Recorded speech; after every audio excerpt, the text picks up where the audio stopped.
Good evening, everyone. Good evening. Sir? Great. Evening. Sir, and history with the debates over history and politics going on at the time in England and France. So, in other words, James was very much influenced by historians of the French Revolution when he wrote The Black Jacobins. This is the Elizabeth Glasgow.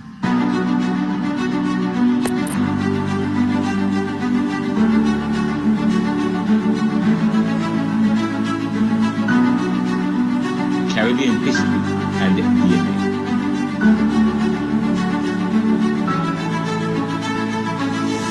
Caribbean history and DNA.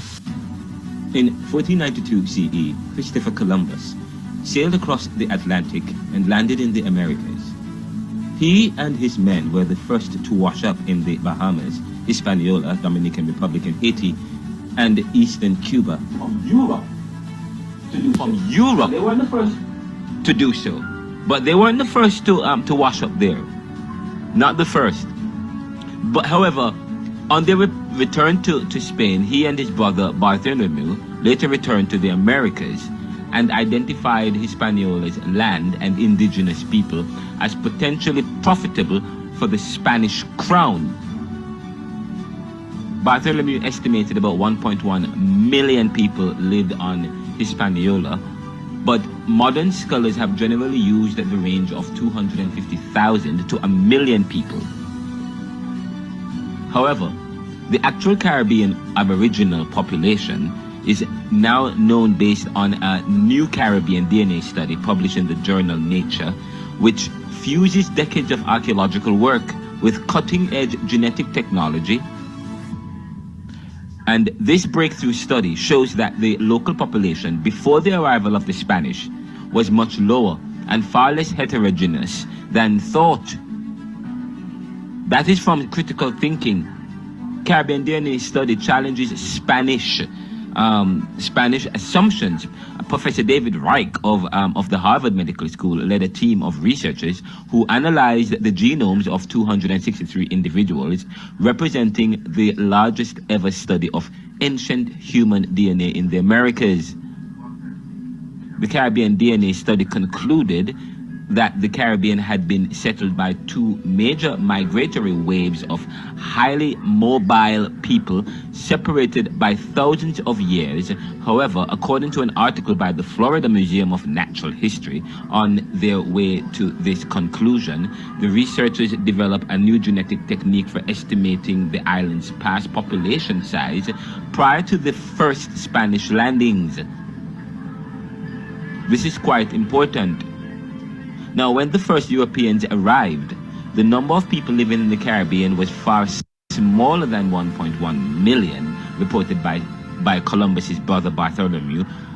Professor of Archaeology William Keegan from the Florida's Museum of Natural History was co-senior author of the new study, and he told the New York Times that this study of ancient DNA moves the academic understanding of the Caribbean's history forward dramatically. In one fell swoop. Two ancient waves of Caribbean DNA. The new genetic evidence offers insights into the early people of the Caribbean and suggests that the island's first inhabitants were a group of stone tool users who had boated to Cuba about 6,000 years ago. Now, these first inhabitants expanded eastward and populated other smaller islands during the region's archaic age. The study determined that they had closer genetic links with people from Central and South America compared to the ancient DNA from North American Indian cultures, and further cementing this origins story. Now, artifacts found in Belize and Cuba also suggest they had a Central American origin. The second ancient pathway into the Caribbean was forged 2,500 to 3,000 years ago by groups of migrating farmers. The paper says these people were related to the Arawak speakers of Northeast or South America, who had paddled the fingers of South America's Orinoco River basin from the interior to coastal Venezuela, then northwards into the Caribbean Sea. After settling on Puerto Rico, These explorers traveled westward, beginning the region's ceramic age, which is defined by these farmers' agricultural methods and style of pottery. Now, the New Caribbean DNA study also relied on ceramic evidence. Before this new study was published, there had always been unclarity regarding the various styles of pottery discovered in the Caribbean, each of which was associated with later migration waves. However, the newly gained genetic information finally determines that all the fragments of ancient pottery found in the region were created by one group of people over time. Another aspect of the study analyzed the X chromosomes from 19 pairs of genetic cousins who had all lived on different islands but were separated by several generations. For example, the DNA from a man buried in the Bahamas was matched with another man discovered 600 miles away in the Dominican Republic, according to the paper. Dr. Reich wrote that there's such a finding. By the way, I'm gonna pause right there to suggest this. It is not difficult. They didn't have the ease of mobility. They never had the ease of mobility. The people in the islands at the time, these people, they never had the ease of mobility. So yes, you can find that one man was related to another person 600 years, but it shows how the travel was active, and I said that in the last class. The people of the Caribbean, they were actively traveling.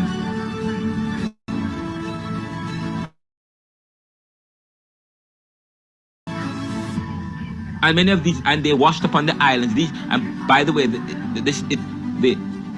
narrative begins by saying that Christopher Columbus were the first people to have washed up on the islands. But then later on talk about other people mobile people who were washed up on the island, who came, and mobile farmers who came and traveled all along the island. So that's a contradiction right there, okay? But it is quite interesting as we talk about the importance of rethinking our heritage and studying our heritage and our roots and questioning whether or not we have misunderstood our heritage. And we're having here, and now we're hearing that what we thought about the Spanish DNA is completely different.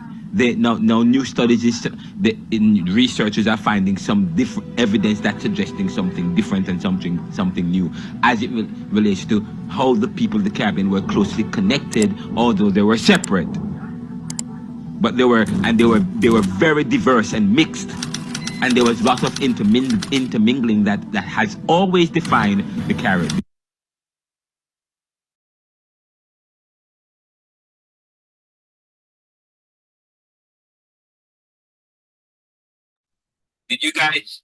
What you guys thought about? Did you guys listen to the video? I did. Yes, sir. We listened. You guys heard it? I mean, was it working? Was the volume okay? Yes, Yeah. sir. For me.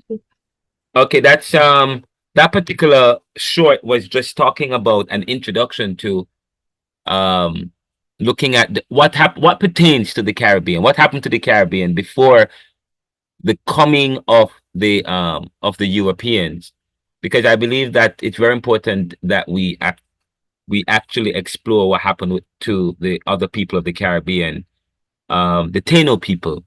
So that is really a brief synopsis of some of what happened with the Taino people. We're not going to get into what happened with the Taino. We won't get into our Arawak community, but as we begin to trace Caribbean history, of course we begin with the coming of the Europeans. Who the Africans weren't here in the Caribbean, but one of the things that I noted in the video, was that while doing research, was that a lot of the people in the Caribbean, people aren't sure what happened in the Caribbean, but what we know is that it was active, bursting with life and activity, and people would travel along the coast. That's one of the things that we noticed. But not only that, the archaeologists and there are people who are saying that from that from as far it would suggest that people from other parts of the universe, other parts of the world, from Africa, from Egypt, may have found themselves in the Caribbean. And new findings are suggesting that. But that's one of the things that we're going to contend in this class as we start to delve into the history of the Taino people. I didn't mean to play that video, but I decided to introduce it quickly. I was trying to find the other video with C.L.R, but I said I probably should play that for you guys so that you have a background story as to what's going on in the Caribbean. Let me go back to the PowerPoint presentation.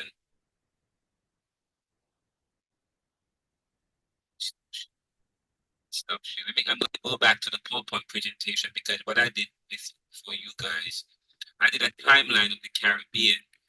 So if you look at the timeline, tracing Caribbean history, it's called Tracing Caribbean History, 1492 to 1490, between 1492 and 1494, Columbus discovered or came to the Caribbean. Of course, he thought that he was in East India, but they found themselves in the West Indies. Of course, part of the motive or the ulterior motive of coming to the Caribbean was for gold, was for profit, to satisfy greed, international competition between European countries and the nobles or the dominant class at the time.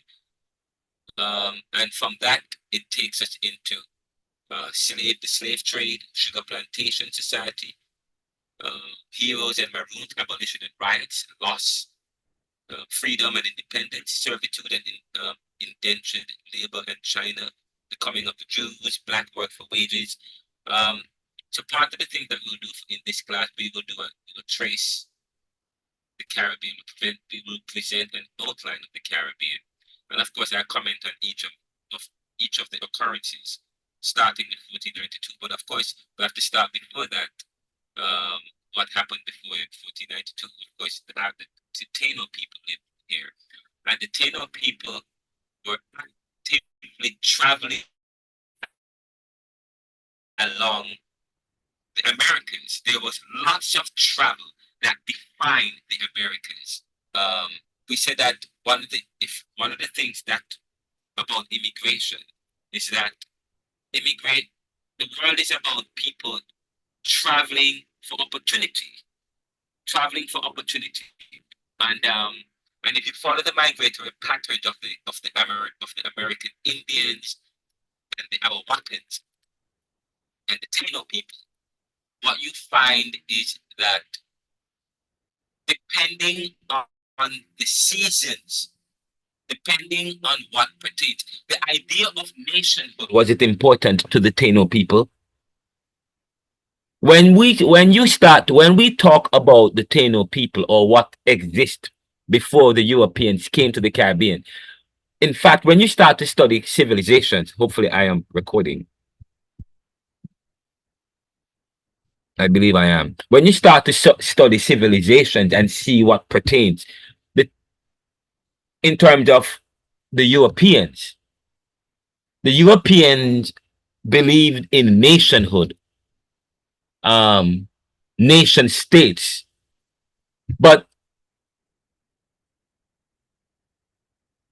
and the idea of fencing and theft is also synonymous with the idea of colonial fencing. Now, the people in the European society was a society that practiced the idea of nationhood. And when we start to read Eli Kaduri in the book Nationalism is a doctrine that was invented in Europe at the beginning of the 19th century. Nationalism is a doctrine invented in Europe in the beginning of the 19th century. And when we talk about nationalism promoted the idea of free and independent peoples, states, nations, devoid of control or colonialism.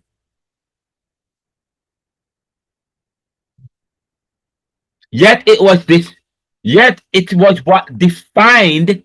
We talk about nationalism promoting the idea of free and independent peoples and states, nations devoid of control or colonialism.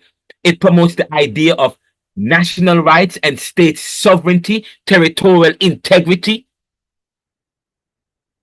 But it was a term that was synonymous with Europeans, but it wasn't a term that characterized the Amerindians or the Taino people. They were known as peoples, and that weren't, and they were said to be nomads, in the sense nomads move, people who move from place to place. That's the society of the indigenous population. When you the indigenous people, that's what, when you start to study Caribbean life and Caribbean society before the European influence, and you start to study the people that lives there, it's the Amerindians, the Taino people. And they did not have any idea of nationhood the way we think about it today, because for the people of the Caribbean in the 1960s, the 1950s, 70s, we were looking for free, independent states. But of course, what happened in the Caribbean before the European was that their idea of the idea of freedom wasn't an idea of nationhood. It was more so a people.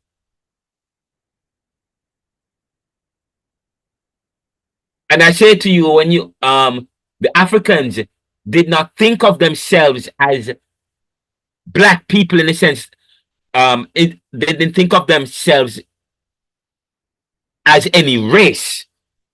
The idea of race became prevalent in the 1500s or the 1600s, just as they are about to embark on the slave trade or the transatlantic movement.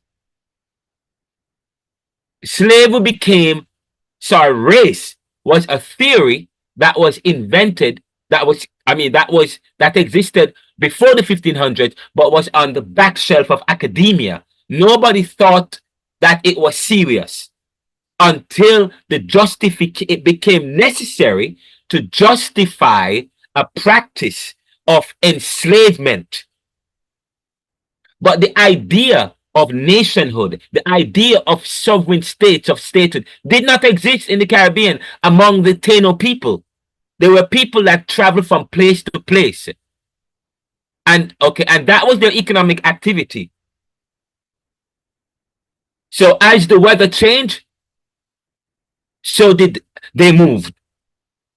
They move upstream or downstream, or they may move, or altogether to a different state. But it's quite interesting when you start to study immigration and travel and so on. Travel is not a new thing. The idea of people travel, the idea of travel, the idea of mobility, and the thing is, it was something that when the video I just played suggests that there was an active and a busy movement among the Americas. And in fact, not just the Americas, but people moving from place to place is something that has been occurring for years. And it's hard to think that people would cross the Atlantic Ocean. But if the Europeans could do it in their ships, there are people who would brave the transatlantic and would travel across the seas. And so it is not far-fetched to see, because and one of the things that we're going to talk about when you start to study Arawakan artifacts, or the artifacts of the Arawakan people, and how it is closely related to some of the slaves who came here, it's quite interesting to see the similarity in the history.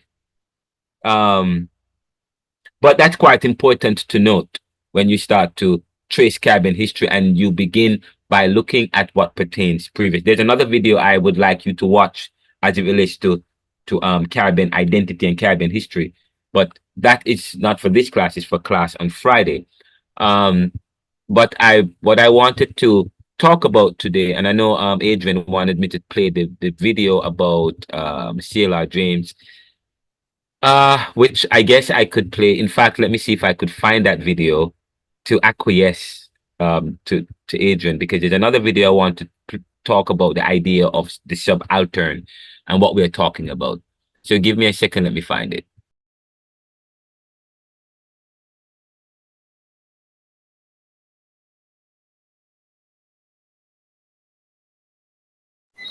Sir, if you're talking, your mic is muted.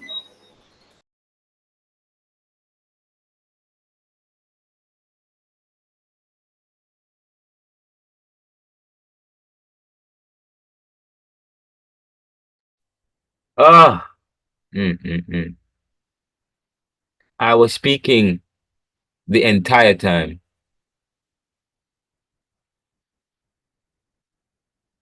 I was speaking the entire time. But sir, I thought you were going to look for the video and Yeah, but decide. before I showed the video, I was sharing from this. I was Oh, talking the entire time. So you guys didn't know what was going on? no, sir. You have to go back. No, sir, we thought you were looking for the video. No, I was talking the entire was time, talking about this and then moving down. I was waiting on the Talking. video, I was sir. speaking the entire time. I was speaking and I spoke a lot. Okay. I spoke a lot. Okay. Okay, forget it. And then it wasn't even recorded because it's muted. Yeah, I was speaking, but because I'm sharing my screen, I cannot see I can't see if I'm muted or not unless you tell me. Um but I had shared that you saw me sharing this? You saw what's on my screen? Yeah, we saw that and we saw you scrolling though, but I Yeah, thought you were yeah. trying to find something. Oh no, I was talking from it. Um I was speaking from this particular resource here. That's fine. I don't think I have time. We will do that later on next week. Okay, let me stop share and I'm gonna share now. And I was about to stop sharing and now share the video because I was giving a background to it and everything, but forget it. Let's share the video I had in question to play for you guys.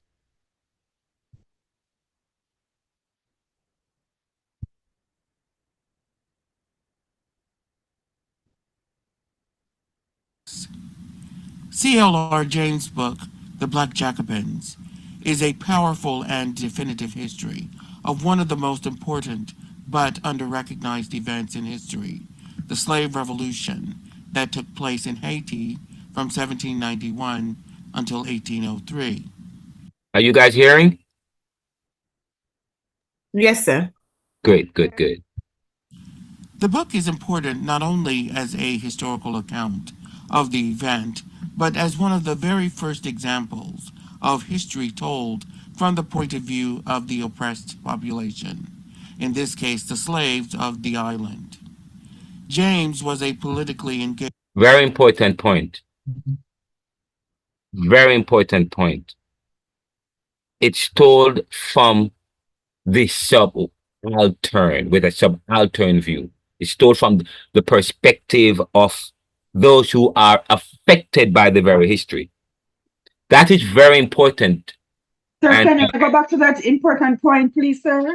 Thank yeah, you. okay, yes, I will. The subaltern view, very important. And then, so that it's very important. I'm going to play this video and another one, and then we may not have time to. I'm going to wrap up class. I won't have time, and then next week Wednesday I'll do what I was going to do because I want to talk about post-colonial theory, and this class, Caribbean thought, comes under post-colonial theory. Okay, very important. There's a reason why I'm saying that. Post-colonial theory is a body of thought that aims to do something, but what? Okay. Anyways, now we will go back to listening to this. Sir, before you move on, I just want to make sure I'm clear. We are looking at the work from C.L.R. James, Yes. this book, and so we're going to look at just an account of the Haitian Revolution. That's what we're looking at now, right? Well, he talks about the Haitian Revolution, but not necessarily the Haitian Revolution. All But right, all right. At least yeah, I just yeah, want to put into perspective what this yes. is capturing. All right, thank you, sir. But yeah, but not just about the Haitian Revolution, but it is the idea behind the Haitian Revolution. Okay, And okay. that's the more, and that's what I want to hone in on. How, why is it, or how they were successful, and who is telling the story? The Black Jacobins is revolutionary because it was amongst the first couple of books that that black people or post-colonial subjects or colonial subjects started to write.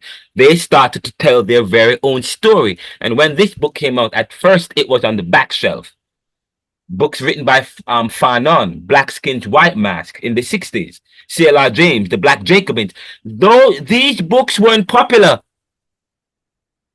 In fact, in some places in Jamaica, you won't get them because we are still influenced by European culture and the church. Okay, which is so anyways, but I want you guys, this is a very important book when you start to study post-colonial theory, otherwise known as Caribbean thought at Jamaica Theological Seminary, because this course you're doing, Caribbean thought, could be called post-colonial theory, okay, or Caribbean political theory. Same, it comes under post-colonialism. Post-colonialism, notice the word post-colonialism, or or examining post-independent life from a theoretical perspective, a philosophy of skepticism. Okay, so let's listen to this now. Recognized events in history, the slave definitive history of one of the most important but under-recognized. C.L.R. James' book, The Black Jacobins, is a powerful and definitive history of one of the most important but under-recognized events in history, the slave revolution that took place in Haiti from 1791 until 1803. The book is important not only as a historical account of the event, but as one of the very first examples of history told from the point of view of the oppressed population, in this case the slaves of the island. James was a politically engaged journalist from Trinidad, and he spent considerable time in the book discussing the truly awful conditions of slavery in Saint-Domingue, as Haiti was then called. He looked at before the revolution and the remarkable leadership qualities of the slave turned revolutionary Toussaint Louverture. James' outlook in the book was very much influenced by Marxist philosophy, and this is what set the book apart from other accounts by other scholars of the Haitian Revolution. And we're back in third quarter planning. Adams is quarterbacking this project. James wrote, Notice C.L.R. James was influenced by Marxist philosophy. Okay, that's one of the things that we would talk about: capitalism and communism. Yes, we would, and that it's very important to make that distinction. A lot of when we start to study Caribbean currents, Caribbean thinkers, C.L.R. James, Walter Rodney, Edward Seaga, Bob Marley, Maurice Bishop, or Stephanie Black, Caribbean feminism or femininity or feminism within the Caribbean and so on. One of the questions you will ask is, what is the socio-political theory that has come to influence many of these thinkers? Caribbean independent fighters and revolutionaries were said to be Marxist or socialist, but why? It's because most of the Western world was more capitalism. And so for them, the way out is to be anti-capitalism, to go against what European culture promoted as the status quo that has helped to create the position of the black man, the position of the Caribbean, the position of people in the global north, the global south, or ghettos and so on and so forth. The revolt is the only successful slave revolt in history, and the odds it had to overcome is evidence of the magnitude of the interests that were involved. Beyond the bottom-up history, That is, history told from the perspective of the marginalized rather than those of the elite status or politically influential members of society, readers of the Black Jacobins will gain a greater understanding of the political dynamics of the late 18th century.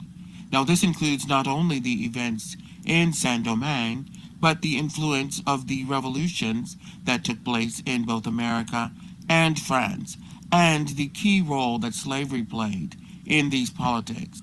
When you're looking at a book like The Black Jacobin, you will be able to gain a fuller appreciation of the truly barbaric practice and the nature of the economies that were built from that practice of slavery.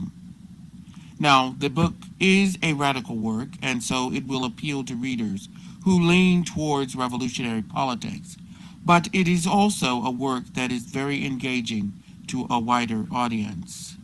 So let's look at the work in the context of how it was written. The book, The Black Jacobins, is an example of what is called history from below. Now, although the term itself denotes works of history told from the perspective of people of low social and economic status, it was only used by historians long after The Black Jacobins was published in 1938. James' book was one of several works that inspired. Somebody have a question? Someone has a question? Yes, sir. It's more of an observation. Yes. It appears that the Haitian Revolution paralleled the United States Revolution at the time with their independence from Britain. And while you were talking earlier, and I was listening to the previous video, I was wondering why the Americans were not sympathetic with the Haitian Revolution because they were doing the same fight. But then again, I remember that in history, Very good. Who is that French, talking? Fabian, sir. Very good. Yes, continue. But then I remember from American history that Yes. the French were also behind the American Revolution from Britain. So they were Yes. helping to fund it and stuff like that. So then I realized that the Americans were very sympathetic towards the French. So they would Yes. have identified with Haiti and their revolution, especially on the basis of race. So I was just thinking along that line a while. Well, you have done a very good job. That's part of the assessment and the evaluation. Of course, please remember, Canada was part of. Canada has, and probably Kenyatta can talk to you about Canada, which was part of North America. Did you remember that much of America was controlled by Europe? Part was to France and the Spanish. They were all colonizing other countries and peoples, especially Black and brown peoples. It was within their interest for these Black and brown for these colonies to remain as colonies, and for them, because it would then create a wave of protest. Please remember that prior to that, there is, and of course, many people believe that it helped to fuel and influence the American Revolution and other revolutions. Yes, Kenyatta.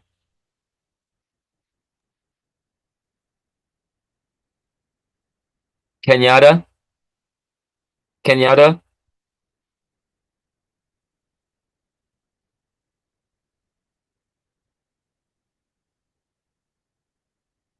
Kenyatta, can you hear me?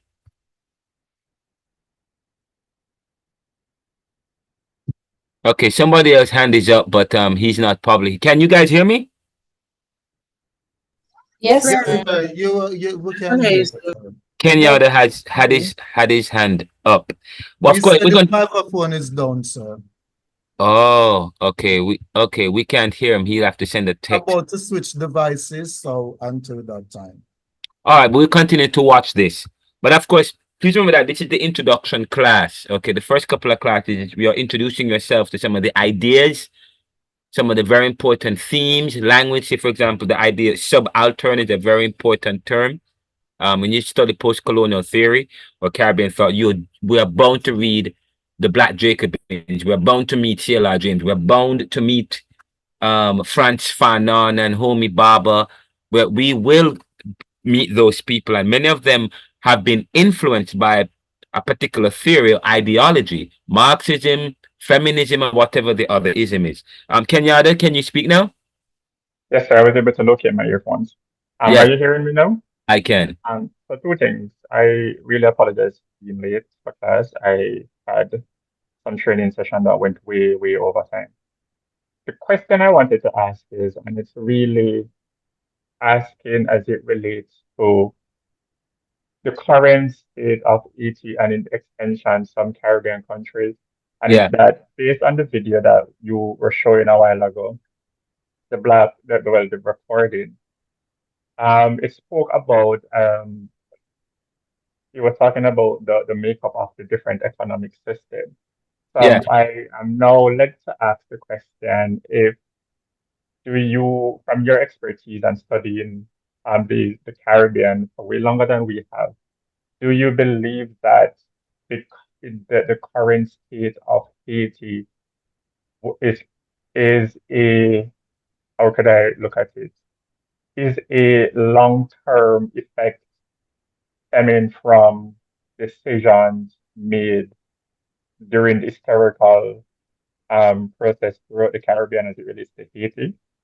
well, can I tell you, I have done so many classes and forums on Haiti. That's the question needs 3 hours to answer. And we're still answering the question, and we're doing a petition now, and I'm working with the Lakou people to try to develop content learning and cutting edge education in Haiti. We're working with them and stuff, but Haiti is suffering from a history of external interference. We are going to have a special guest coming to the class talking about Haiti, and there are other and there's a petition that we have going asking you to sign that talks about Haiti.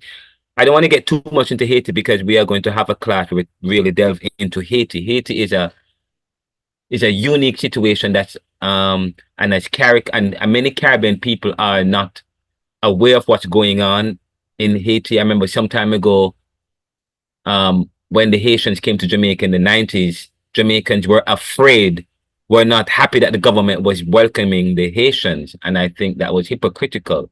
But Haiti is a failed state for many reasons. As I said to you, one of the first reasons was that the issue of debt played a very important role why Haiti failed.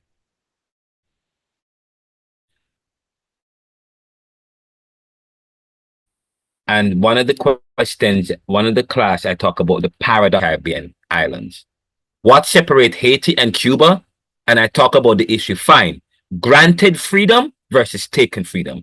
Because Cuba is almost a failed state like that of Haiti. In fact, they have an embargo because they fail to operate within the mold of the US economic system. Okay, that's part of Cuba's problem. Part of Togo, part of Haiti's problem was that, please remember that Haiti is one of the only or few countries that took their black countries that had a revolution and they took back took their independence. Since okay, but they have not had any real stability except for in the soon after their independence. But they have been suffering from the issue of corruption, U.S. penetration, the France, the Spain. Right now, Haiti has been governed by 5 external countries over the last 2 or 3 years. When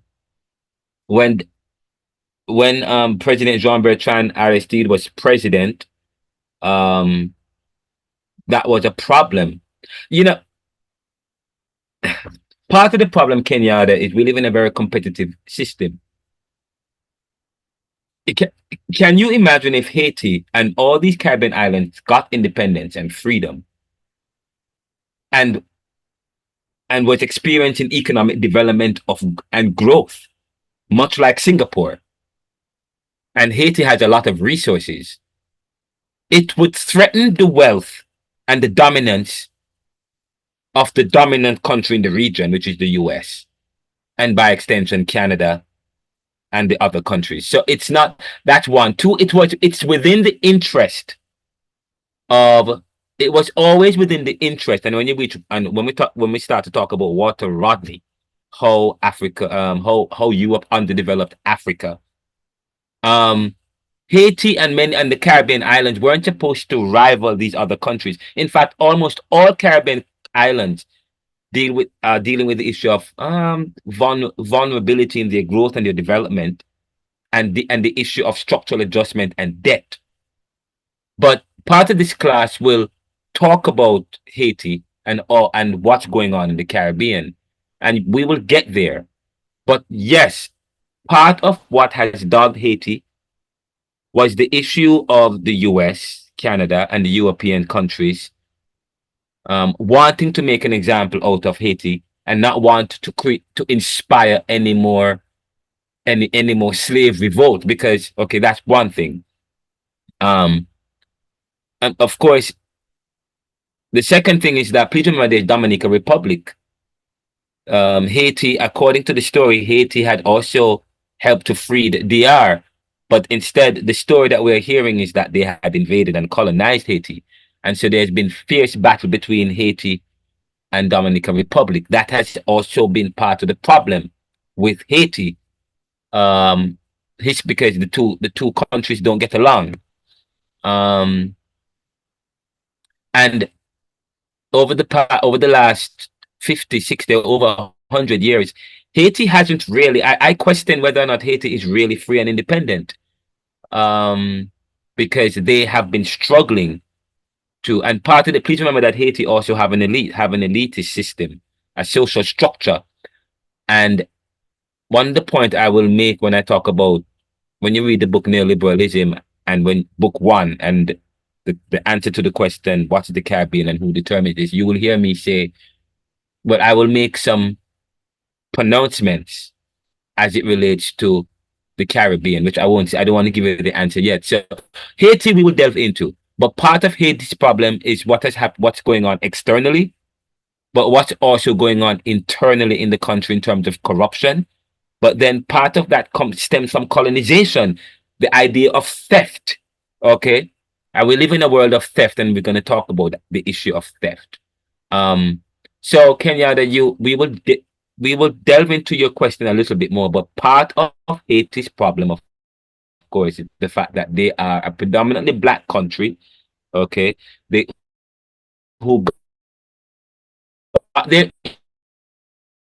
independence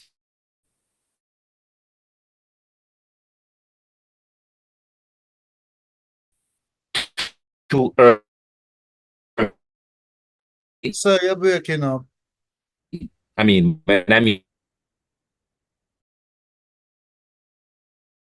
with that struggle, but also with penetration from external people. So they've had to deal with that as well.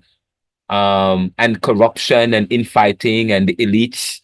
And not only that, when these countries create a country, when we create countries for ourselves, as if we inherit the colonizers' ideologies, you create an elitist system that allow outside interference outside interference. Exactly what happened with Africa, where the Europeans came in, okay, and met with one group of African people, and then of course that's what started the downward spiral. If you look at what happened with in Grenada, Maurice Bishop and the CIA influence in Grenada, in Guyana as well. Walter Rodney was assassinated. There was always this drive to prevent global South countries from rising. And so there was always the influence of the CIA. There was always the influence from external people who also took advantage of the local situation or create JLP and PNP, because Jamaica could have been a Haiti. Jamaica could have devolved into the Haitian situation. But we did not. Yes, Fabian. Yes, sir. when you touch on the issue of Haiti, and how the Americans and Europeans, North America in general and the Europeans, destabilized Haiti, because they didn't want that sort of competition from these smaller islands to their south. Yeah. I was just wondering, why is it that after independence of Jamaica and we were separated from Cayman, why they didn't touch Cayman? Is it because Cayman was still an overseas British colony? Because their economy and their dollar is predominantly stronger than the rest of us here in the Caribbean.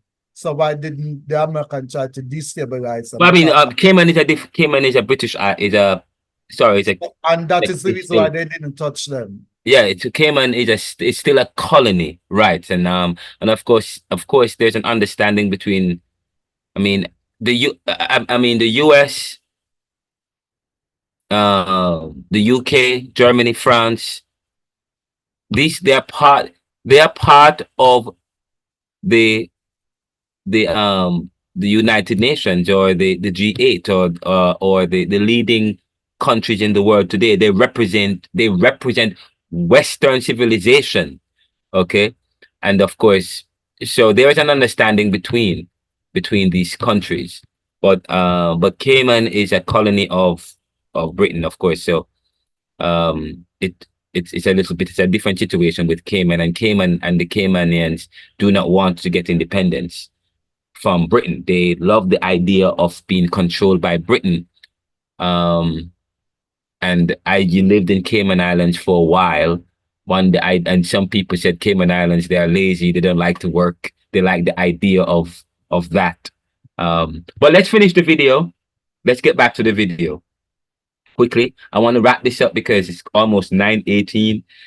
I want to wrap this video up and play the beginning of another one, and then we'll have to wrap up. And none of what I wanted to do today we did, just so you know, which I wanted to talk about Frantz Fanon. Begin by looking at the Negro is not any more than the white man, what that means. I wanted to start talking. That's what I wanted to do today, but we won't get into that. That's fine. We had some issues earlier, so next week, this Wednesday we'll begin with that. But continue watching this particular video, which is an introduction to C.L.R. James's The Black Jacobins, and it's part 1. I won't play part 2, but this is an introduction to James's to C.L.R. James. Okay, let's continue. Pick up where we left off. Historians long after The Black Jacobins was published in 1938. James' book was one of several works that inspired the field of subaltern or post-colonial studies. Here, historians from the branches of social inquiry, which deal with the various legacies of the colonial period, write history from the point of view of the subalterns being those groups that have been excluded from traditional power structures and opportunities, like slaves and peasants. James's approach, the subalterns being those groups that have been excluded from traditional power structures and opportunities, like slaves and peasants. James's approach to history, and indeed the whole of the subaltern school, cannot be understood without appreciating the works of Karl Marx, whose idea of history was shaped by the German philosopher Hegel's notion of the dialectic, a word that denotes the tension created between an idea or concept and the reactions that rise up in opposition to it. This antithesis eventually leads to a kind of synthesis, a fusion of the two ideas. Karl Marx built on this idea of the dialectic to develop his notion of historical materialism, where history is pushed forward by economic forces. The word materialism here should not be confused with its contemporary meaning, which is a focus on material possessions. Rather, Marx believed that the driving force of history was how the means of production, or the tools and resources used to produce goods and services, how those are owned and organized in any society. For example, in a capitalist society, most economic activity is in private hands, and businesses act in a way that promotes the profits and interests of their owners. As Marx wrote in the German Ideology, this mode of production must not be considered simply as being the production of the physical existence of the individuals. Rather, it is a definite form of activity of these individuals, a definite form of expressing their life, a definite mode of life on their part. As individuals express their life, so they are. He went on to write in the 18th Brumaire of Louis Bonaparte, men make their own history, but they do not make it as they please. They do not make it under self-selected circumstances, but under circumstances existing already, given and transmitted from the past. The tradition of all dead generals weighs like a nightmare on the brains of the living. So, in other words, Marx believed that individuals tended to see the world according to their role within the means of production, as business owners, for example, or as wage earners. The interests of those often competing groups is what drives history, according. This is very important, Kenyatta, especially to the question you ask. Okay. It's very, very important. The means of production, who owns the means of production, who is supposed to, in the Western world, what pertains, what dominates, who controls. And we're going to answer some of your questions. I don't want to give away too much, but one of the things we're going to talk about is ghetto.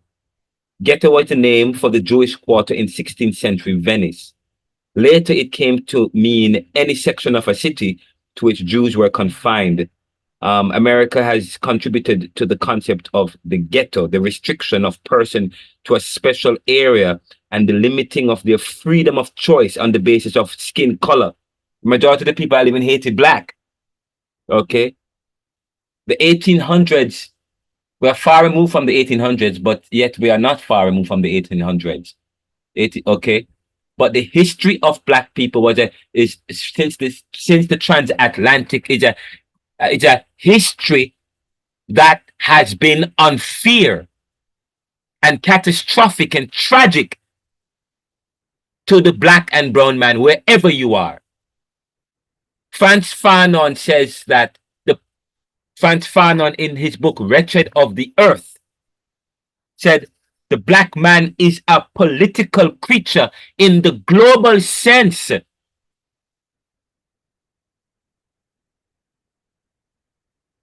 No, wherever you go, there is no escape in the Western world.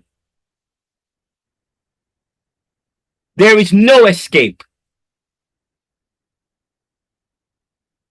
And we live, and then I said to you, we live in a world that is created. I said, life is what you make it or what you allow others to make of it for you. So I would talk about, say, for example, Frantz Fanon said the Negro is not any more than the white man. What is he talking about in Black Skin's White Mask? He's saying, and Frantz Fanon is a very important figure in post-colonial theory. Very important figure in post-colonialism. Very important figure. In fact, Frantz Fanon was a psychologist or someone or who promoted the psychoanalytic theory, but he was very important because he was able to combine colonialism with phenomenology. Phenomenology is the study of the mind, as the father of phenomenology was Descartes. The study of the mind. And Frantz Fanon, in his unique way, was able to diagnose the man. And not just the black man, although he was a revolutionary in the 1950s, he died in the 1960s. Then his book was published and became popular after his death. But Frantz Fanon,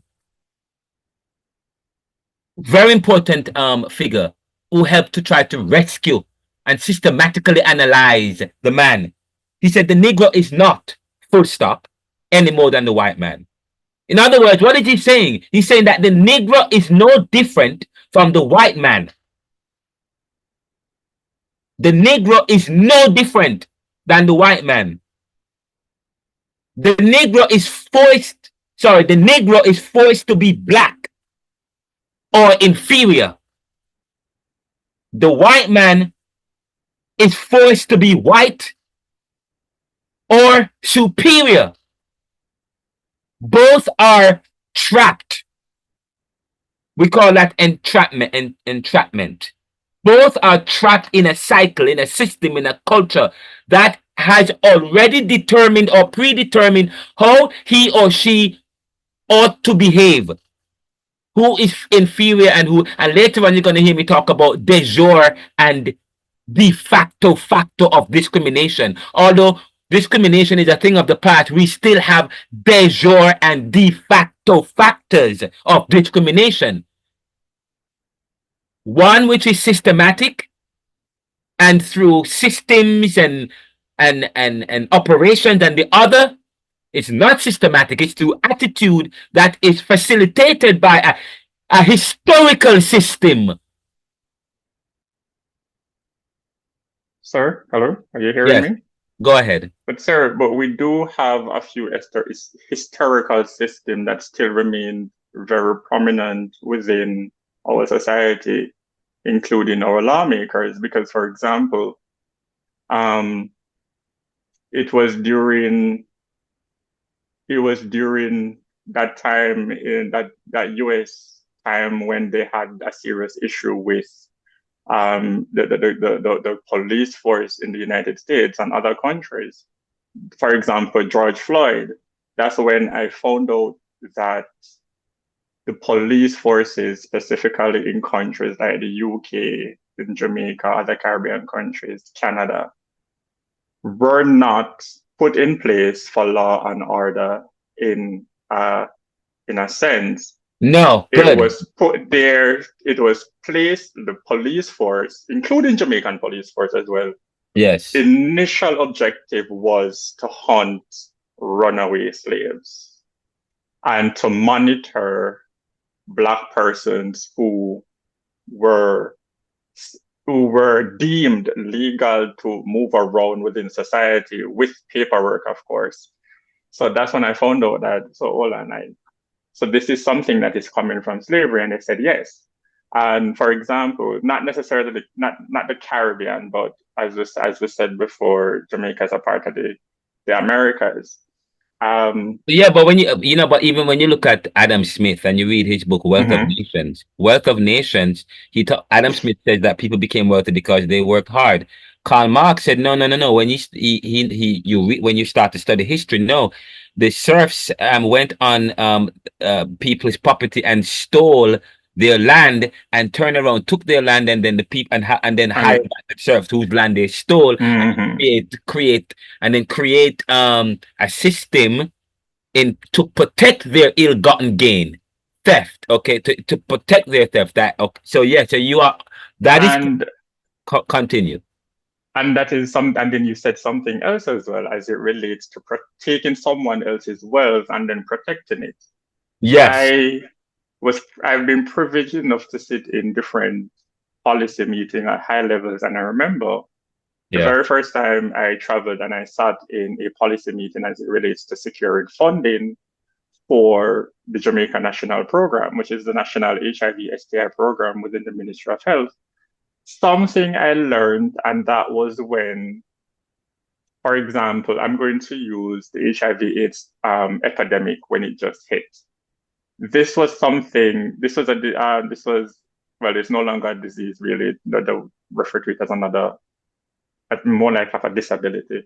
But when they started recording cases in the United States, amongst Canada, Australia, and most French and speaking countries, started distributing money to low economic countries like Jamaica, Haiti, Barbados, and so forth, those countries.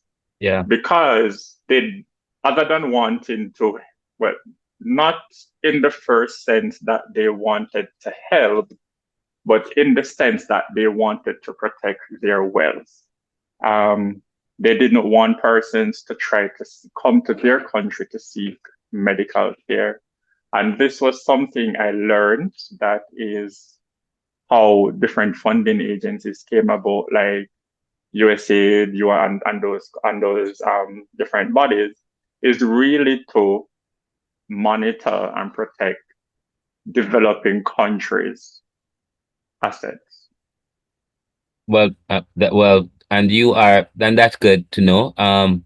Those are some of the things that when part of this course, when we finish this course and you look at the trajectory of this course, then we will, of course, that's part of the conversation. That's part of what we're going to be talking about in terms, and we may not go into policy, but of course, when you look at immigration and immigration policy towards Black and brown people is not favorable compared to immigration policy to people from Anglo-Saxon countries like Europe, especially in terms of what's going on in the US today, and around the world, where it's especially in the US, it's saying that the majority will be part of the minority, and the minority will not become part of the majority. So as a result, immigration policy is draconian towards global South people, since it was already draconian, but since 2010, it's been more draconian because they have developed a policy to mitigate against the idea that Black and brown people will become part of the majority in the US and the Americas anytime between 2020 and 2025 or 2035. That's what we're hearing. And so over the past couple of years, policy towards Caribbean people have been very draconian compared to other parts of the world. So that's one of the things we're going to touch on when we start to look at immigration and what informs policy. Okay, and these ideas suggest. So all of this is very important to note. So thank you for that, Kenyatta. And those are some of the practical examples that we will cite and highlight as we delve into this course. We talk about the Negro is not any more than the white man. When we talk about the colonized, underdeveloped man, is a political creature in the global sense of the term. We will talk about what are we talking about? The Negro is no different from the white man. The Negro is forced to be black or inferior, while the white man is forced to be white. And so he talks about, and so I asked the question, what is the ultimate of all things? The ultimate of all things is that we live together as one with all of our individuality in this reality. A man once said, once you label me, you negate me. That's what Kierkegaard said. Once you label me, you negate me. The problem of lumping people into one is one of the things that he's referring to when he talks about the Negro is not any more than the white man, and trying to rescue the individual. Because the white man is born within a culture, within a norm that says he is more superior. And of course, one of the things when we start to look at the dark ghetto, and even within ghetto society or Black communities, you have those, even within the community, we create a system where some people continue to think in privileged terms. We have still inherited that colonial culture of better than the other, which helps to perpetuate and to continue discrimination in the world today. And so we need to think about that. But the Negro is no different from the white man. It's a very important term in the sense that the Negro is forced to be black. What if the Negro wants to be white or thinks of himself superior? He should be allowed to think of himself superior, but he is not allowed to think of himself superior because he's black. And so that's what Frantz Fanon is getting at when he talks about the Negro is no different from the white man. The Negro is forced to be black. Okay, so he talks about so what he does is he tries to rescue the individual, and we have to, and so he psychoanalyzes the individual outside of any community, outside of any culture, in order to rescue him. That's according to Frantz Fanon. We'll get into that some more. But let me let me just finish. Let's continue with this very important assessment by above C.L.R. James. According to Marx. Antonio Gramsci extended Marx's theory to the discussion of culture, and in doing so laid the groundwork for subaltern history, or history from below. Put simply, Gramsci developed a theory of cultural hegemony, stating that the dominant social class, for example the bourgeoisie or the business owners, not only had a big influence over the economy, but they had a big influence over a society's culture as well. Gramsci believed. Kenyatta, I hope that also this point is also helping you to think about Haiti. Okay. Not okay. When we can't think about, many people say, oh, Jamaica is not we don't have the issue of race in Jamaica. That's not no. But macroscopically, if you think about the world and how the world is ordered, okay, and who live where, and what industries those people in the Caribbean are supposed to be doing. Okay, the people in the if economic development there are stages to development, or is in a pendulum, the Caribbean industry is tourism, or it's bauxite, but not bauxite per se. We only have the technology, the techniques, and our development is in such a way that prevents us from doing the finish. In other words, we can extrude the bauxite, but we can't turn it into aluminium. Okay. No, so that's given to the global north. And can I tell? And then the society makes value and determinations what jobs are important, and then only expose certain peoples and certain places to certain jobs that provide certain level of compensation. One of my friends said to me some time ago, I wanted to do a particular study, but when I went to college, because I didn't do this thing in high school, I couldn't do it. Because his school, the black area, they don't expose them to a certain education that allows them to do certain computer classes in college. So now he has to go do case management. And I say to you, Caribbean people must be wary of this investment in tourism and certain kind of jobs, or certain kind of, as if this is the only job Caribbean people and black people could do. And it's not just a Caribbean thing, it's the black position everywhere, where the black space. The Caribbean, predominantly black and brown people, the black and brown space. Okay, Africa, the black space. The dark ghetto or the hood, the black space. And the black space, they're almost all similar. And we talk about how society, the bourgeoisie, the dominant class in the world, the dominant worldview, the dominant class, the dominant countries, and how the world is ordered a particular way. Say, for example, in 1944, after World War II ended and all the most powerful countries came together, Jamaica and the Caribbean wasn't there. It was the only 6 or 7 of a couple of most powerful countries were there, representing their own interests.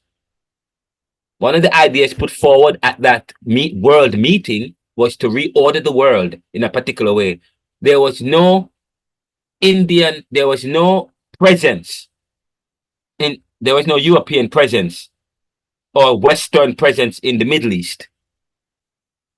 So the justification was to establish a presence in the Middle East.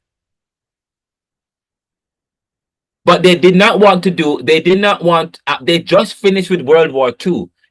So they could not fear invading Palestine or Gaza and disrupting and displacing people, much like what Russia was doing. So instead, what did the Western world call it? What did these powerful countries call it? They call it, they're going back to reclaim their land. They say, okay, actually, so they created with a system, the Jews could now go back to Israel now. Not the Jews that live in Palestine, because there were Jews there. The Jews in Europe, the 10th generation and the 50th generation mix up and blender, they still were clean. Okay, they found the Jews went back. Okay, said, actually, so the Jews the Jews in Europe decided that they would go back to Palestine and take land that's theirs. Now, the Palestinians don't have nation states like the way we have them. They are peoples, but they don't believe in like an border. They have open borders, so to speak. The Israelis, and with the help of their powerful European friends, went back to Israel and formulated a country again, and they justified their their occupation, using biblical history and heritage. And that's why I say one of the importance of that's why doing history is important, so that you can, because it helps with claim. So the Israelite, they were able to now justify their occupation as not an occupation or theft, but on something biblical, pointing to something biblical. Quite interesting. Let's finish the story. Let's finish listening about what Gramsci said here. And by the way, so Emmanuel Gramsci wrote the book, The Prison Notebook. And he eschewed intellectualism. He believed that the intellectualism that we have today is an intellectualism that is created by a system that continues privilege and the status quo. But he is against intellectualism. Just like Michel Foucault believes that the issue of knowledge is created to institutions are created to preserve a particular knowledge that continues the status quo or the privilege. That the creation of an alternative or proletarian culture, that is a culture of the workers promoting revolutionary ideas, that these were necessary for the overthrow of capitalism and the rise of the communist state. So to some extent, this is also the goal of subaltern studies, of which the Black Jacobins plays a very early part. Subaltern studies represent the history of groups excluded from the dominant culture. While James was strongly influenced by a Marxist approach to history, the Black Jacobins is not rooted in any particular academic school or debate. Rather, it emerged from the tense political environment of the late 1930s. C.L.R. James was a keen observer of both political events and cultural developments, and there is some evidence that the author was inspired by his immediate surroundings in London while he was writing The Black Jacobins. In The Black Jacobins, C.L.R. James asks a central question: how did a group of uneducated slaves in what is today Haiti successfully overthrow their colonial masters and defeat the invasions that followed from France, from Britain, and from Spain? As the only successful slave revolt in history. Let's go back again, because you see how many times Haiti was enslaved. Had to deal with colonization. As the only success and defeat the invasions that followed from France, from Britain, and from Spain. France, Britain, and Spain, that's how many invasions they had to suffer. And can I tell you, they are still dealing with external manipulation. And as the only successful slave revolt in history, the events in Saint-Domingue warrant attention. As an historian, James' aim is to describe the slave revolt from the point of view of the revolutionaries and their leader, Toussaint Louverture. Throughout James's historical investigations, he is asking another question as well. What is the nature of revolution? And what are the conditions in which the proletariat, or the workers, can overthrow those responsible for their oppression? Although James does not explicitly frame his discussion in these terms, his political viewpoint informs his discussion of history. James's Marxist beliefs also place the book squarely in the heart of the political conflicts of the late 1930s. As he writes, the violent conflicts of our age enable our practiced vision to see into the very bones of previous revolutions more easily than heretofore. He refers to the violent upheavals going on across Europe at the time, the eve of World War II. He notes the revolts held by the fascist leader in Spain when he writes of Franco's heavy artillery, and refers to the mass repression in the Soviet Union when he writes of the rattle of Stalin's firing squads. Such is our age, and this book is of it, with something of the fever then and the fret. He writes in The Black Jacobins, "The writer has sought not only to analyze, but to demonstrate in their movement the economic forces of the age, their molding of society and politics, of men in the mass and individual men, the powerful reaction of these on their environment at one of those rare moments when society is at boiling point and therefore fluid." As a work of history, The Black Jacobins builds upon previous works on the Revolution in Saint-Domingue and the conditions there more generally, much of it published in French. These works include scholarly histories, first-person accounts, official archives, and travel books. James provides an annotated bibliography of these works in the book, in which he writes, "Despite the importance and interest of the subject, it was for long difficult to find in English or French a comprehensive treatment of the Saint-Domingue Revolution. Both in insight and objectivity, the Haitian writers are easily the best." James draws on a long list of sources, notably Colonel Henri de Poyon Belize, and his history of 1899, Histoire militaire de la Révolution de Saint-Domingue, or a military history of the Revolution of San Domingo. James writes of this book, "This is the official French account. Poyon misunderstands the whole campaign, both the offensive plan of Leclerc and the defensive plan of Toussaint. There is no limit to the brazenness of these imperialist historians." Despite disagreeing with Poyon's version of history, James finds the historian to be a careful scholarly writer and is able to build on Poyon's work. This is a theme in James's work.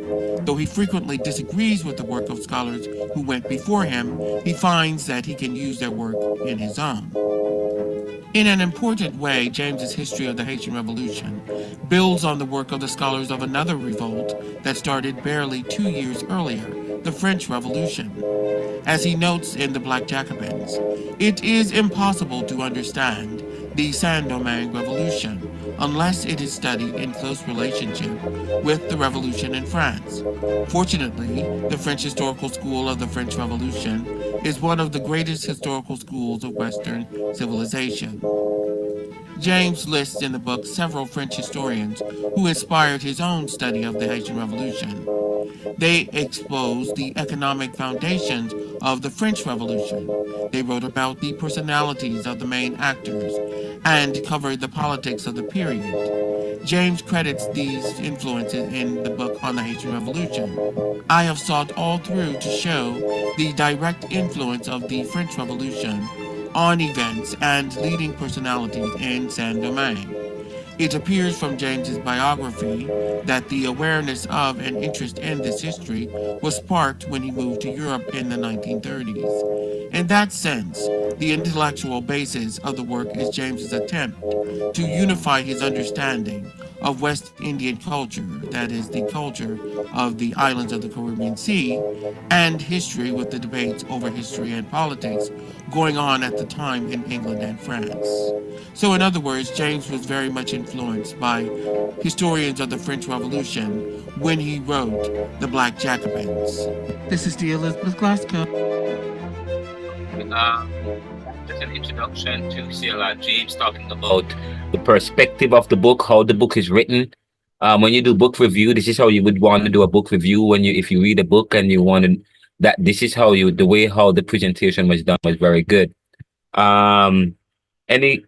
Any quick question? What time? It's 9. Okay, we don't have time. So I don't have question, but I will pick up from where we left off here.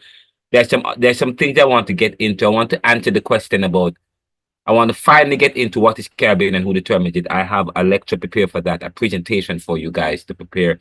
But I also want to talk about the idea of the Negro is not any more than the white man. Because Frantz Fanon, is here talking about the post-colonial prerogative. And what he's doing really is interrogating identity.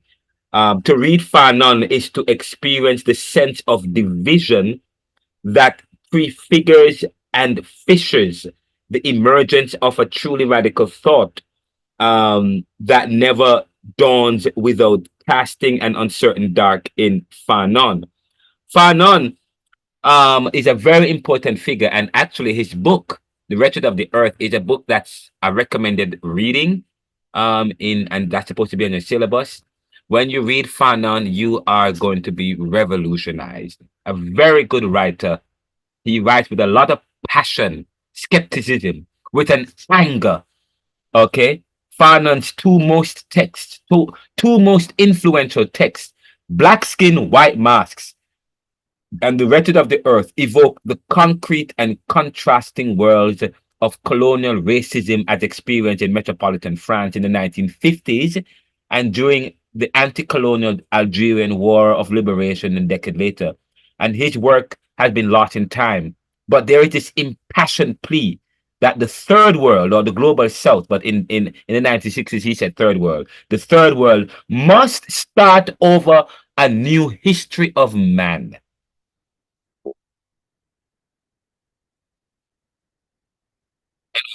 We will begin from there. The third world must begin a new history of man. And the post-colonial, the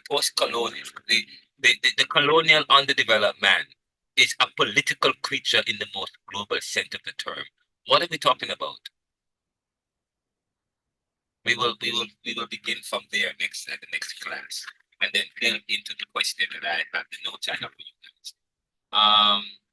Any questions so far before we wrap up class today?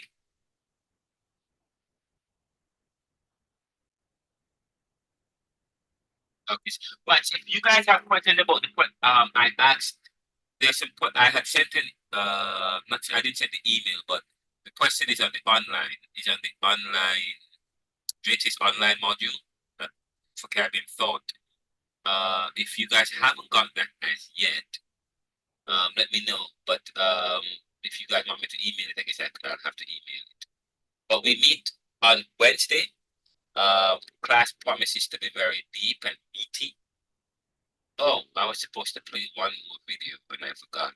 But I'll play it for the next class. But class promises to be very meaty. In fact, since we have 96 minutes, I can actually play the video. It's a very interesting video that introduces you to the concepts of this course. I'll bring it up right now. Is this it? I think this is it. Here we go. 13 minutes. Oh, here we go. Several, this is had Renee Mara, who won the pre. You're gonna enjoy this. This is only for 46 minutes, but I'll only play it for 5 minutes. Okay. And then we'll wrap up. And next class we will begin where I really wanted to start this week. Right, I share the video here. Share screen. This is C.L.R. James in an interview recently. I mean, not recently, sometime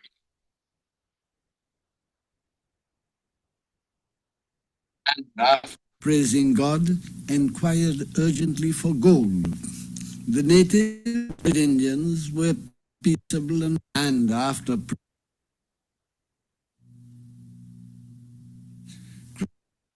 Christopher Columbus landed first in the New World at the island of San Salvador, and after praising God, inquired urgently for gold. The natives, Red Indians, were peaceable and friendly and directed him to Haiti, a large island. Rich, they said, in the Yellow Metal. He sailed to Haiti. One of his ships. Are you guys hearing the sound clearly?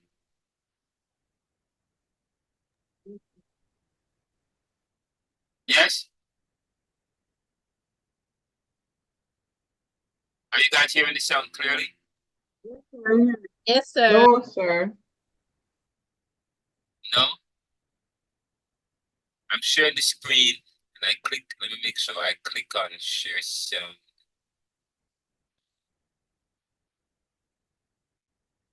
Share sound. Let me know. Being wrecked, the Haitian Indians helped him so willingly that very little was lost, and of the articles which they brought on shore, not one was stolen. You guys hear that just now? Yes, sir. I did. This the most advanced Europe and directed him to Haiti, a large island nearly. Christopher Columbus landed first in the New World at the island of San Salvador, and after praising God, inquired urgently for gold. The natives, Red Indians, were peaceable and friendly and directed him to Haiti, a large island, nearly as large as Ireland, rich, they said, in the yellow metal. He sailed to Haiti. One of his ships being wrecked, the Haitian Indians helped him so willingly that very little was lost, and of the articles which they brought on shore, not one was stolen. The Spaniards, the most advanced Europeans of their day, annexed the island, called it Hispaniola, and took the backward natives under their protection.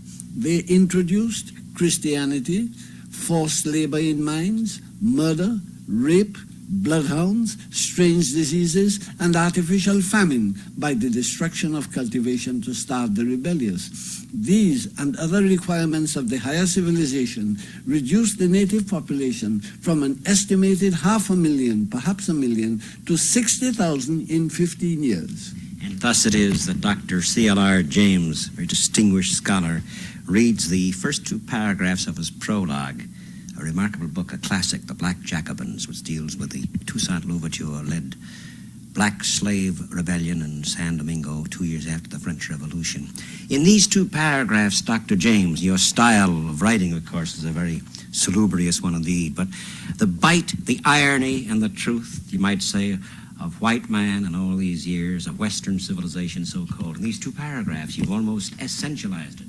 Yes, I think so, and I wrote it quite naturally. I didn't have to search, but I'm a West Indian, and we in the West Indies are very much aware of the contrast between what the white man says and what he does, because we are Western civilized in our orientation, so we are aware of all the things he's saying, much more than people who speak a different language or live a different type of civilization. This very point you make, which you point out, Professor James is now visiting professor at the Northwestern University. The fact that you're West Indian, this has always been a fascinating historical point, isn't it? We think among the leaders and the whole black liberation movement through the years have been West Indians. Yes, we have had a whole lot of them. We have had Marcus Garvey. We have had Aimé Césaire, the poet, with that magnificent poem on Africa in which he stated the question of negritude. We have had René Marin, who won the Prix Goncourt with the book Batouala on Africa. We have had George Padmore, Marcus Garvey, as I said, and we have had, there's no doubt about it, that Malcolm X's mother was a West Indian, and that had something to do with it, and Stokely Carmichael was born and grew up there as a boy. I also took some part. I believe it is something that is worthwhile, and I know and feel myself as a West Indian as Padmore was. It's as though two cultures are fused, in a sense. Yes, we are not admitted completely into the Western culture, but we have all the possibilities of developing it. So on being kept back at home, we went abroad and made the best use of both the opportunities of education and the impulse towards freedom, which we felt in the islands. That is the reason why the West Indians have done so well. And I would like to add this, that Fidel Castro and the Cubans are not all black people. Fidel isn't black at all. But the attitude of the revolution and what they are doing is essentially a West Indian revolution, similar to what Toussaint Louverture did. Yes, so we come, in fact, you have an appendix to your book, an epilogue. You wrote the book in 1938, how remarkably prescient and prophetic Professor James' book is. because he dealt with the nature of Africa and the possible independence movements back then. But the epilogue is from Toussaint Louverture to Castro. Now, Toussaint Louverture, and it's imperative, of course, that white people know this. More blacks do, well, we know that younger blacks are aware of this. I had difficulty finding this book, by the way, in white bookstores. I found it at the Ellis Bookshop on South Cottage, which is significant in itself, I think. I think the book now is being sold and read everywhere. Yes. I think the movement on the whole, it is being read and studied in universities predominantly white in the United States. That is a fact. Although it's the black movement that has given it the great impetus. Perhaps we should dwell upon the nature of this book, and it's a terribly important one. It's the Black Jacobins, the subtitle, Toussaint Louverture and the San Domingo Revolution. Now, here you describe a scene. The Spaniards came, the French, the British. They found a great deal of profit to be made in the West Indies, San Domingo, and Haiti. And it now, was the wealthiest colony in the world at the time, not only in the West Indies. And so, but it could only be done. You describe, of course, the slave trade and the nature of the slave ships and the incredible brutishness. So the question is, how could a people, the black people in this case, the Africans, and this, I'll ask you about the mulattoes in a moment, the Creoles, how could they survive is the question. This is the key. The question is this. Number one, they were a people, obviously, who had basically a very fine physique. Otherwise, they would have been wiped away by the sheer objective circumstances of the Middle Passage and their lives. They had a fine physique, and secondly, which is a most important point, they obviously were a highly civilized people. Otherwise, they wouldn't have been able to be integrated into the sugar production in the way that they were and learn as rapidly as they did the language and all the techniques of Western civilization. They were civilized people in Africa, and today people are more and more recognizing that even when they were slaves in Africa, they were slaves of a certain organized society. That is what must be remembered about the West Indian. And he was more fortunate than he was in the United States because the islands were small, immensely concentrated. The sugar plantation had many of them living together, so they were closely connected.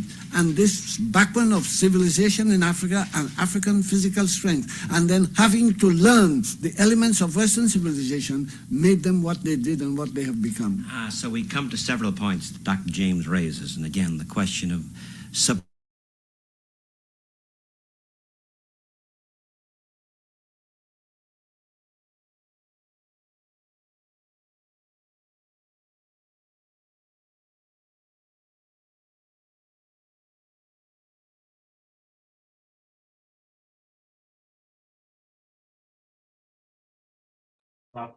Not hearing you, sir. Not hearing you, sir. You're muted. I was just checking. I know you weren't hearing me. I'm just messing. I thought you were hearing me, but thank you. That was a very important 7 minutes. He made two very important points as it relates to the kind of slaves that came to the Caribbean, which spoke to the kind of civilization that was in Africa. Remember, when you read Arawaks to African, you read the period and what Europeans write in our culture about African, they were backward, they were uncivilized. But now, now we are, because of critical thinking, which is thinking about thinking and thinking what was previously thought, we're learning that is not true. Remember, we talk about history being a result of circumstances and human nature, but also when you read the book, when you read African sociology towards a critical perspective, history is neither mere action nor vertiginous or vertiginous freedom. Vertiginous is high or steep. Vertiginous. History is neither mere action nor vertiginous freedom nor frivolous creativity. But it is the persistent attempt to do the best we can with the knowledge of the moment. It is human beings who make sense of history. based on their human natures and their circumstances. If we are told that truth lies in the poor, it simply means that the falsity of society lies in its oppression, which, however, it is masked by idealism and argumentation. Very important. History is neither mere action, nor steep freedom, nor frivolous creativity. It is the persistent attempt to do the best we can. It is men that make sense of history, of the present. It is men who make sense. And as I said, history is a result of human natures and circumstances. Human beings that have ego. Part of colonization, according to Frantz Fanon, is the depersonalization of humanity. It is the stripping away of one's individuality so as for control. Because when you start this, that's how control happened. But now, so what we are learning about Africa and the Africans who came to the Americas, it's quite interesting. One of the ways you study the African society and the Africans who came here, the African society is by studying the Africans who came here. And the Africans who came here, very important quality. I'm going to ask you this in the exam. 2 very important quality, which helps us to rethink the ideas about Africa being backward, made up of cannibals, without religion, without any kind of sophistication. First of all, if the Africans never had sophistication and were that backward, why are they being utilized to develop a market? They were very sophisticated and they were of fine physique. Quite interesting. We're going to stop here. We'll stop it. We'll pick it up next week as we continue to unpack and to go get deeper into some. I want to remind you, one of the persons we're going to have to look at the next week is Jean-Paul Sartre, because Jean-Paul Sartre, he helped to influence people like Frantz Fanon, C.L.R. James. And Jean-Paul Sartre, he was a philosopher from the 1905 to 1980s. And he focused on the construction of a philosophy of existence known as existentialism. And one of the things that he developed was classic phenomenology and the concept of the self and an interest in ethics. And these points to the divergence that are cornerstones of Sartre's existential phenomenology, which is very important to, and they were friends. Frantz Fanon was friend with Sartre. But the main features of his ontology, the study of being, are the groundlessness and radical freedom which characterize the human condition. Very important. We're going to talk a little bit about that, this existentialism, the individual. But of course, this is quite important. But I'm not making a case for liberalism, just so you know. All right, I'm talking about the problem of culture, okay? And how that same problem of culture is also part of what has come to create the colonial experience. Although we are moving away from that. That is and one more point I wanted to make. Avril, I did see your hand, but I wanted to say something real quick before you guys start to bolt out of class. If I could find it I can't find it. My notes. Where's my notes? Can't find it, but I had closed out everything. But if I could find it, where is it? Sorry, Avril, you had your hand up? Yes, sir. I am not sure. I just wanted to know, even though I don't want to be long because I realize it's 9:11. Yes. But I know that you had a slide up with the nigger is not any more than the white man. Yes. You're gonna come with that next week? That's what today I was supposed to give you the lecture on, but I didn't do it. Oh, because I was wondering. I was doing something completely. I would do that slide next week, and then no, as I said, I have notes prepared for the class, but because the sound wasn't working well, I decided, and I did not want you guys to miss this note, but I miss the information that we have for you today. I decided to change it a little bit and spend more time with you in your groups and do some more introductory stuff. But next week, I will start from that. The Negro is not any more than the white man, and go into dark ghetto, homie Baba, so on and so forth. Okay. Okay. But Okay, sir. just Thank one you so point much. I want to make: post-colonial theory is just I want to define post-colonialism or post-colonial theory. Post-colonial theory is a body of thought that explores the impact of colonialism on the world. The impact is a body of thought. Okay, a body of thought that explores the impact of colonialism. And so part of it involves exploring the dominant ways of thinking about the relations between Western and non-Western people. That's part of colonialism.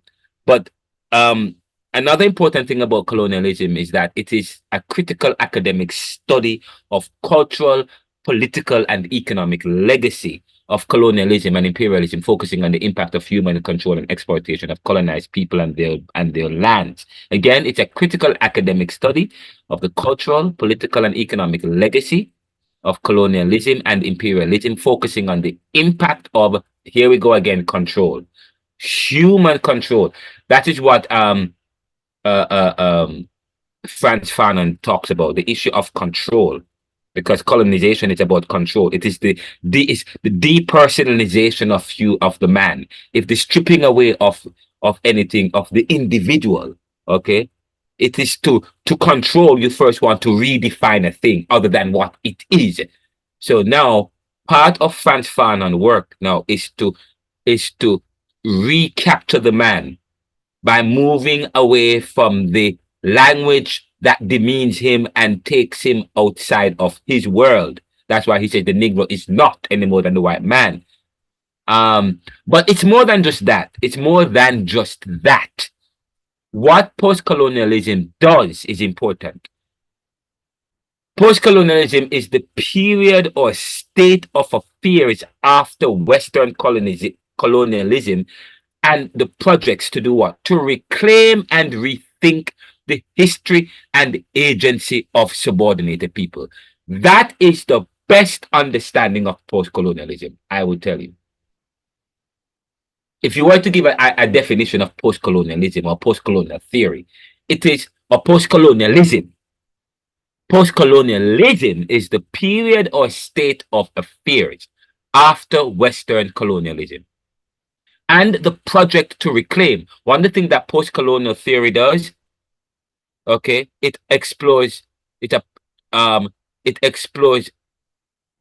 ways in which the post-independent creature, men and women, how they have carved out a history for themselves, which to reclaim and to rethink the history and agency of our people.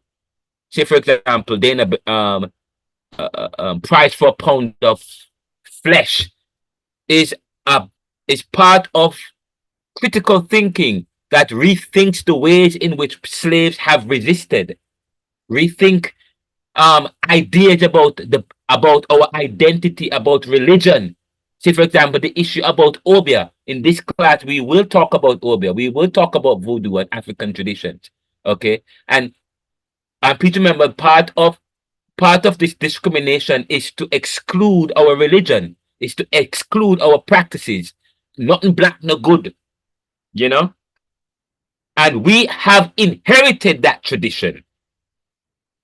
This class will be very challenging, and I am giving it to you piece by piece, and I'm being very careful, but we will make certain pronouncements, and you have to be ready for it, because, okay, this is a critical class, which is very critical of certain perspectives that has come to demean us as a people. Okay, that's about it. We'll stop right here. All right, guys. But come Wednesday for a 2-hour non-stop lecture. Okay, 2 hours. So I'm happy I didn't do the lecture because I need at least 2 hours with no break to present, maybe 5 minutes break. But I have a big material prepared for you guys. So hopefully everything works, and I'm gonna make sure that I have nothing running in the background. I think that was part of the problem. I have a lot of stuff added to my machine that I'm working on, which is probably creating the noise in the background. Thank you guys. And I appreciate the questions. I appreciate the comments. Very good. The perspectives very good so far. I appreciate them, and continue to share your thoughts and your ideas. May God bless you and keep you, cause His face to shine upon you, and give you an open mind, and help us to continue to work hard to make this world a better place, and to create generational wealth for our people and our peoples and our children and grandchildren. These are the mercies we ask. Amen. All right, guys, take care and have a great night and an amazing rest. Be easy. Thank you, sir. Same to you. Yeah, man.